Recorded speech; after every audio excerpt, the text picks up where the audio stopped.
Good morning and welcome to our Moments with God, very short devotional. Ang ating pamagat ng pag-aaral ay Don't Act Like God Who Knows Everything. Alam niyo mga kaibigan at mga kapatid, may mga pagkakataon na umiiral yung ating pagkatao na para bagang alam natin ang lahat. Alam niyo po ba na every time na hinahatulan natin ang ating kapwa, no, parang sinasabi natin na tayo ay Diyos, na alam natin kung anong nangyayari sa ating mga kapatid o mga kaibigan, kaya hinahatulan natin sila. Meron po isang maikling kwento, ano po, ito yung nangyari sa ibang bansa. Hindi ko alam kung saang lugar, pero ganito po ang kwento. Meron pong isang pundit. Ang pundit po actually ay isang matalinong tao, ano po. At siya po'y sumulat ng isang napakahabang tula na papuri sa hari. At dahil po dito, ang hari po ay natuwa. At siya po ay binigyan ng mahalagang mga hiyas at mga ginto. So bilang gantimpala. At hindi lang po yon.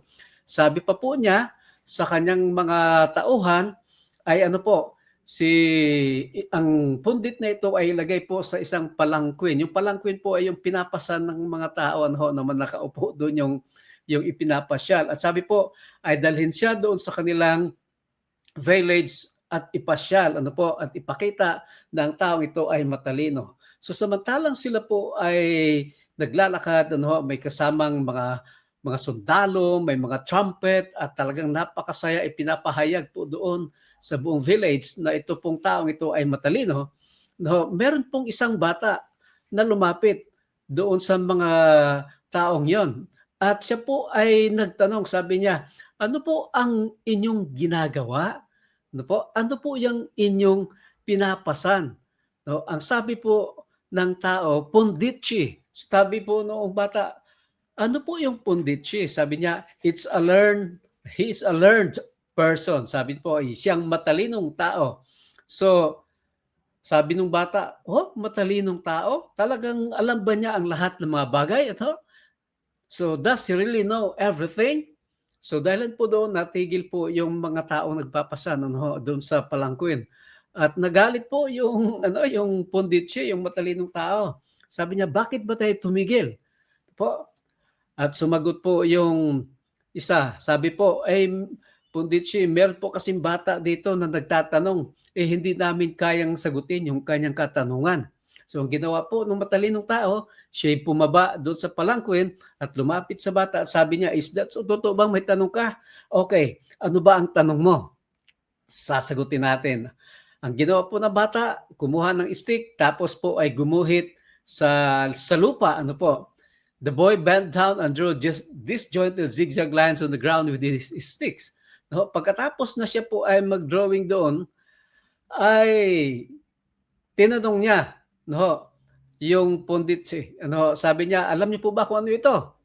Ay hindi po nasagot ano po ng pundit. Siya po ay napaisip.